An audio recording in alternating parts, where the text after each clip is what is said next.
से पश्चिम बंगाल बसीरहाट चल रहा है। कारण शाहजहां शेख के ऊपर जब ईडी ने छापा डाला, लेकिन शाहजहां शेख संदेशखाली में अपने घर मौजूद होने के बावजूद ईडी ने सीआरपीएफ की मदद से उन्हें गिरफ्तार चाहा, लेकिन ऐसा कर नहीं पाई। कारण स्थानीय पुलिस यानी पश्चिम बंगाल पुलिस का ईडी पर कोई सहयोग नहीं करना था। शेख के समर्थकों को अलर्ट कर दिया।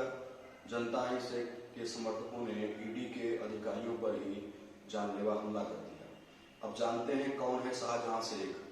शाहजहां शेख बीजेपी कार्यकर्ताओं पर हमलों का मास्टरमाइंड है। जी हाँ, शाहजहां शेख बसीरहाट का बेताज बादशाह है। 24 उत्तर व दक्षिण परगना पश्चिम बंगाल, जहां पर सबसे ज्यादा मुस्लिम आबादी है। वैसे तो मुर्शिदाबाद 78% जिहादी हैं। उत्तर परगना जिला में 5 लोकसभा सीटें बैरकपुर, दमदम, बारासात, बोंगांव व बसीरहाट है। बसीरहाट, बोंगांव व बारासात बांग्लादेश की सीमा से एकदम सटे हुए हैं।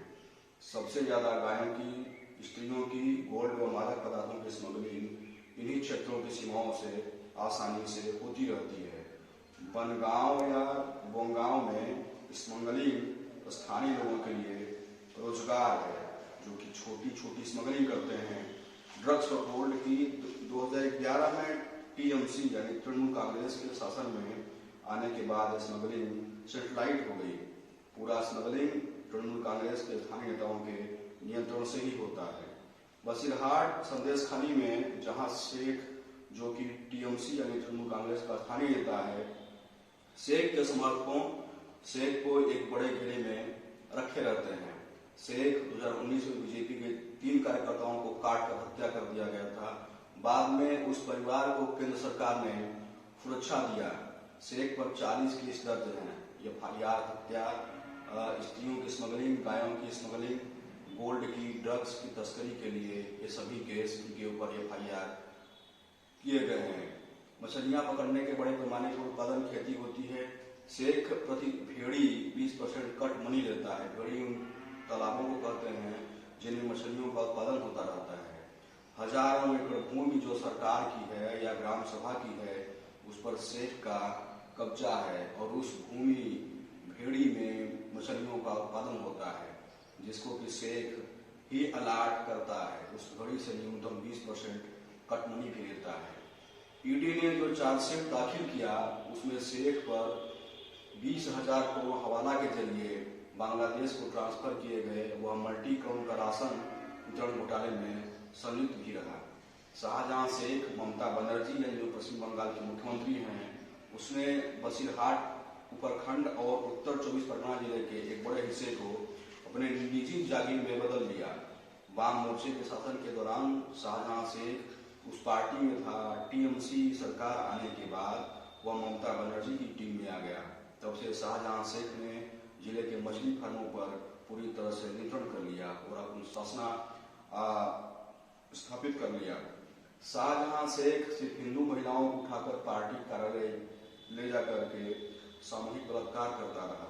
टीएमसी के लिए पैसा, धन की आवाजाही का मुख्य स्रोत गायों की स्मगलिंग, स्त्रियों की स्मगलिंग व कटमनी से वसूल की गई धनराशि होती है। शाहजहां शेख के पास कई मछली फार्म, मछली प्रसंस्करण संयंत्र और समुद्र व्यवसायों का मालिक है। सरबेरिया मोड़ में ईंट भट्ठे और एक शॉपिंग कॉम्प्लेक्स भी शाहजहां शेख के नाम पर है। आरोप है कि अपने नामांकन पत्रों में शाहजहां शेख ने दिखाया कि उसकी आर्थिक आय महज 19,83,000 है, जबकि करोड़ों की संपत्ति का मालिक है। शाहजहां शेख के पास कई इमारतें हैं, कई एकड़ जमीन है। कुछ दिनों पहले उन्होंने पार्क सर्कस कोलकाता में एक नया घर बनवाया। इस आलीशान घर की कीमत कई करोड़ में है। इसका उल्लेख उसके नामांकन पत्रों में किया गया है। उनकी जमीन और इमारत का मूल्य केवल लगभग 5 करोड़ है। ये थे शाहजहां शेख, जिनके बारे में आजकल आप मीडिया में खबरें देखते होंगे, जिसके कारण 90 का दशक आपको कश्मीर में जो हुआ था हिंदुओं के साथ, उसको याद करके आपका कलेजा छलनी हो जाएगा। औरतों के साथ किस तरह से सामूहिक बलात्कार किया जाता है शाहजहां शेख के द्वारा। लेकिन जो हमारे शिक्षली, जो भी पत्रकार हैं, लेकिन इस चीज पर आवाज बिल्कुल नहीं उठाते, क्योंकि से एक मुस्लिम समुदाय से है, मुस्लिम युवक है और वह हिंदू लड़कियों का बलात्कार करता है। रात में जाता है, घूमता है और खुलेआम मोहल्ले में चैलेंज करता है कि मैं शाहजहां शेख हूँ, आज तुम्हारे घर की ये लड़की मुझे जच गई है, सुंदर लगी है, इसको मेरे हवाले कर दो। टीएमसी के कार्यकर्ता उस घरों में घुसते हैं और लड़कियों को उठाते हैं और पूरी रात टीएमसी कार्यालय पर जाकर के शाहजहां शेख के हवाले कर देते हैं, जिससे कि शाहजहां शेख पूरी रात उन रोती चीखती बिलखती महिलाओं के साथ बलात्कार करता है। लेकिन मजाल है कि कोई टीएमसी का नेता, कांग्रेस का नेता भीम आर्मी वाले एक शब्द भी इनके खिलाफ बोल दें, क्योंकि ऐसा करने पर उनकी गला काट के हत्या भी कर दी जा सकती है। ऐसे एक शानदार वीडियो और आपको जगाने वाली वीडियो के साथ हम फिर मिलेंगे। तब तक के लिए मुझे यानी चैनल का होस्ट और आपके दोस्त राजू सम्राट को कैमरामैन गणेश कुमार के साथ दीजिए इजाजत। हमारा वीडियो पसंद आया हो तो लाइक शेयर सब्सक्राइब करिए। अगर मेरी बात आपसे संतुष्ट हो तो कमेंट अवश्य करिए।